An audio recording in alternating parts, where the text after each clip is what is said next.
네, 여러분 안녕하세요. 반갑습니다. 저는 호주 살고 있는 재테크하는 남편 호주 찰리입니다. 오늘은 제가 토요일인데 지금 시간이 조금 남아가지고 영상을 좀 하나 찍어야겠다라고 해서 차 안에서 영상을 하나 좀 찍어 보려고 합니다. 오늘 영상을 제가 좀 담고 싶은 주제는 제가 최근에 여러 번 라이브를 진행을 하죠. 제가 이제 수요일 날마다 매주 브리즈번 시간 기준으로 9시 반 정도부터 1시간 정도 라이브를 진행을 하는데, 라이브 하면서 가장 저희가 이제 제 생각이에요. 지극히 개인적인 생각입니다. 아파트 투자는 특히나 첫 투자로 정말 하지 마셔라 하고 뜯어 말리고 있는데, 왜 그렇게 생각을 하는지 제가 오늘 영상을 통해서 설명을 좀 드리도록 하겠습니다. 이런 영상을 여러분 계속 받아보고 싶으시면 좋아요랑 구독 한 번씩만 부탁드리겠습니다. 자, 여러분, 처음에 저도 부동산에 대해서 공부를 하기 전에 굉장히 아파트에 대한 투자가 조금 뭔가 좀 매력적이라고 느꼈어요. 왜냐면 내가 갖고 있는 시드는 한정적이고 그 시드를 통해서 부동산 투자를 해야 되는데, 사실 집을 사자니 약간은 좀 예산적으로 걱정이 되고, 그래서 우리가 생각을 하는 게, 그러면 내가 아파트 투자를 조금 해서 지금 당장 나가는 렌트 이 비용을 조금 줄이고, 그런 다음에 집을 사는 거는 약간 좀 추후에 내가 어느 정도 돈이 준비가 됐었을 때 두 번째 이렇게 투자로 한번 진행을 해보자 라는 거를 아주 많이 생각을 하셨을 거예요. 저도 물론 그랬습니다.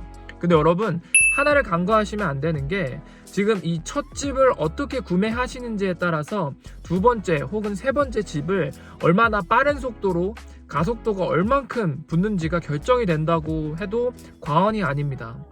제가 일단 몇 가지, 이렇게 말만 하면 또 여러분들이 안 믿으시는 분들이 계시니까 저희가 전문 프로그램을 사용을 해서 밸류를 뽑아냈는데, 과연 이게 구매 당시의 가격과 얼마나 차이가 있는지 아파트 위주로 제가 한번 말씀드려 볼게요.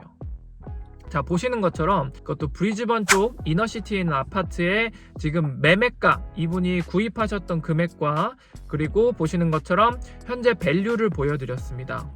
제가 지금 말씀드리는 것처럼 현재 밸류가 과거 당시에 내가 구입했던 것보다 대부분 이렇게 보시는 것처럼 낮아요. 첫 번째 집도 이렇고, 두 번째 보시는 이 집도 그렇고, 그리고 세 번째 보시는 이 집도 마찬가지입니다. 그래서 당시의 구입가보다 현재 가치가 많이 떨어졌어요. 지금 사실 코로나를 겪으면서 아파트는 생각보다 진짜 안 올랐고, 나머지 자산들은 정말 브리즈번 기준으로 한 30%씩은 다 올랐습니다. 근데 정말 이렇게 정말 다 오르는 이 시장에서도 아파트는 안 올랐어요. 그러니까 이게 이런 이상한, 정말 비약적으로 오르는 시장에서도 안 올랐는데, 과연 평균적인 부동산 마켓에서는 아파트가 과연 내가 시세 차익을 추후에 캐피탈 게인을 얻을 수 있다라고 자신 있게 말을 할 수가 있다면 참 그게 어렵습니다. 보통 대부분의 아파트 프로젝트를 여러분께서 퍼스트 오너 그랜트, 포그라고 하죠. 퀸즐랜드 분은 이 15,000불, 현재 기준으로 이제 15,000불인데, 그 크레딧을 받으시려고 아마 오프 더 플랜 아파트를 하시는 분들도 많이 계세요. 아파트 투자는 1번, 가치가 많이 오르지 않는다, 그래서 투자를 안 하고요. 두 번째는 내가 뭔가 아파트 하나, 요 자산 하나로 끝내실 게 아니잖아요. 우리가 지금 일을 계속해서 50세, 55세, 60세까지 일을 할 건데, 적어도 내가 2개 혹은 3개 정도의 부동산 투자를 생각을 하신다면, 그러면 첫 투자가 더 중요합니다. 첫 투자에서 내가 여기서 얼마만큼의 캐피털 게인, 그러니까 가치가 오르는지에 따라서 여기 있는 에쿼티를 뽑아서, 우리는 쉽게 이제 리파이낸싱을 받는다고 하는데, 이 리파이낸싱을 받아서 그 이쿼티를 뽑고, 그거를 내가 두 번째 투자에 시드로 그대로 쓸 수가 있는 거예요. 그렇기 때문에 내가 상대적으로 지금 두 번째 집을 들어갈 때는 첫 번째 집에서 뽑은 이 이쿼티를 통해서 상대적으로 수월하게 들어갈 수 있다. 그러니까 이게 얼마만큼 오르는지에 따라서 두 번째 집의 가치, 요게 밸류를 조금 더 비싼 집에 들어갈 수도 있고, 비싼 집에 들어갈 때도 수월하게, 혹은 내가 처음에 생각했던 이 똑같은 밸류의 집을 들어가더라도 시드가 확보가 되잖아요. 이 확보된 시드로 내가 조금 더 수월하게 집을 살 수 있다. 이게 정말 큰 차이입니다.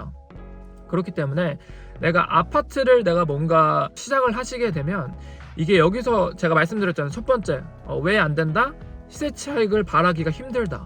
이렇기 때문에 좋지가 않아요. 다만 첫 투자는 이렇지만 내가 부동산을 막 복수 뭐 3개, 4개 이렇게 된다. 그러면 특수한 목적에 따라서 아파트나 유닛을 추가로 구매하실 수 있어요. 근데 이분들은 이미 부동산 투자에 대해서 어느 정도 내가 기반을 갖췄고 내가 필요한 게 뭔지가 아시는 분들이라 이분들한테는 솔직히 제가 아파트 투자하지 마셔라 이렇게 말씀드릴 수 없어요. 그분들이 원하는 거는 선명하고 부족한 거를 아시기 때문에 그거를 채우는 차원에서 부동산 투자는 언제나 오케이입니다. 그게 아파트가 됐던 아니면 뭐 집이 됐던 마찬가지인데 특히나 첫 투자는 그래서 제가 말리는 부분입니다.